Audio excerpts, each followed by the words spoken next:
and it's like a shotgun of ideas. So I had the idea, I have sort of a story, and now I have to get it to work.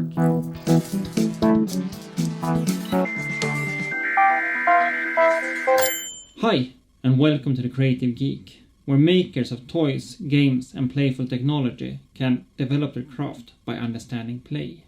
Here, I focus on you, the semi-professional maker that not only consume but also create geek culture. If you are a self-defining geek, passionate about creating, this is the place for you. I'm John, and I've studied play design for well over 10 years. And I even got so far as getting my PhD in the subject. I believe play is something that is worth taking serious. And I believe you think so too. An important part of creativity is to also get inspired from outside of your field. In this episode, I'm interviewing Arkadia, professional magician, about his creative process. And that knowledge could also inspire your process, no matter what field you are in. If you, like me, find the broadening of creative knowledge interesting, click on the subscribe button, and together we'll learn more about making play happen. I try to publish a video every week. When you create a show or a trick, or I think you call it a bit. A bit, yeah, or routine, yeah. So when you make a bit, can you kind of walk us through how it happens? From idea to the first time you're standing on stage with it. First time, well, then it's not finished, but yes. Some routines has been with me so long that I've just done them. You know, I don't really know how they came about, because it's like they are 20 years old or something like that, and they've evolved during the time. And that is one way of creating material. You basically learn the trick or learn the juggling stunt, and then you just start performing it, and you just keep on doing it until it gets funny. It's so in that case, that's what you mean by it's not finished with the first time. Exactly. It takes time. It takes just time in front of audience. Yeah. And that's the routine that ends up in the end is probably just brilliant, but it takes quite a long time to get there. So a lot of my early material was developed that way. Today, I try to be more organized. Yeah, right. I get an influence of something. I get an idea that this would be so cool. Where the idea comes from, I can't really explain, but from somewhere I have this, okay, so I would like this situation to end up, I would like this to happen, I would like this to happen. So then I start writing down all the bits that I want to have. Then I start miming that routine. So I'm basically at my rehearsing space and just talk to myself. I don't have the props. Because I have done that. Start building all this stuff, and then you realize halfway through that this sucks, and you just have to throw it away, or it won't work, and you've problem solved things that wasn't a problem. So I try to use like a pen and a coffee mug or whatever to just do a mime. So take whatever you got around. Exactly, because so if I have to vanish this ball here in the routine, I don't actually vanish the ball. I either pretend that I have a ball, or I just drop it and pretend that it vanished. Yeah. So I don't care about methods. I don't care about anything. I just mime it, and I am a chaotic thinker in that way, that I need to pretend that I am explaining what I'm doing for myself. So I talk to myself, explaining my idea loud for myself, and at the same time working on a script. That's usually how the script ends up. And then I start, of course, making the script understandable, because it's usually just bullet points and it's like a shotgun of ideas. And then, of course, so I had the idea, I have sort of a story, and now I have to get it to work. Now we talk about methods, we talk about different ways of creating, for instance, the ball vanishing. And at this point, I usually have a bunch of ideas, and I always call my brother, because he's a great inventor in magic. Yeah, he's also a magician. Yes, he's a magician, and then he's just brilliant. He's created so many really awesome things for other magicians and for me. So I usually call him and start explaining. So this is the idea. This is what I want to do. What do you think?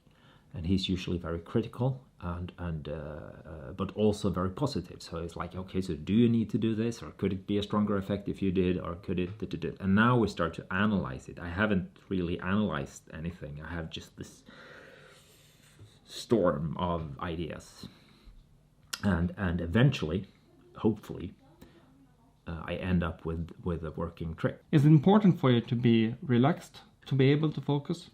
I think I need to be focused. I don't need to be relaxed. I think I need to be in a comfort zone. Maybe that is to be relaxed. I'm not sure, but I prefer to be totally alone. I don't want a director there. I don't want my kid there. I don't want anyone in the room. I just want to do it, because it's like it's in a weird way. It's very intimate. Because there's so much bad things going on. It's like, so you don't want to have anyone judging you, right? Like, and then there's this quite tough bit where you take your script that's starting to be something, to actually show it not for an audience but for a person who is going to help you, like a director, if you have the privilege of working with one, or you have open. I'm just gonna fix one thing. Oh, am I all foggy? Yes, and then in the process you start doing it for reals. You take it up on stage, and it's probably okay if you've done your work. So the first time you perform the trick, it's probably okay. It's probably not going to be perfect. So you have to do it a couple of times. And it really helps if you do repeat performances in a short span of time. So it's better for you to do the same with short distance between each time. Yeah, I think that's ideal. So if I have, like, say I have 3 or 4 or 5 shows, so I can get to do the trick, say 3 times in an evening.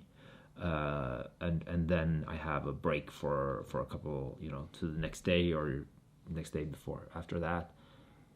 Because you can't really think when you perform it, you just do it. And if you do it once, something maybe doesn't work the way you were thinking. If you start fixing that problem, maybe that wasn't the problem. Maybe the problem was somewhere else. So if you get like 3 performances in one day, you can see that if that problem is consistent, you know that this is something to fix. So you have 3 times or 2 times and then you can evaluate. So you're not changing every time. You're changing after a couple of times. Yeah, I try. Unless it's obvious. Yeah, so I change, of course, but basically, yeah, I wouldn't change too much, because you don't know. You don't know if because you can, after the first time you can say this doesn't work. It just doesn't work, and then, or more often actually, the first time you do it, it works, and the second time you do it, it doesn't work, and that's like you start fixing things, and it ain't broken. It's just that you relaxed. Yeah. If people are interested in your work, Arkadia, where can they find you? You can find me on the internet. So I'm at arkadia.se, Arkadia with a K.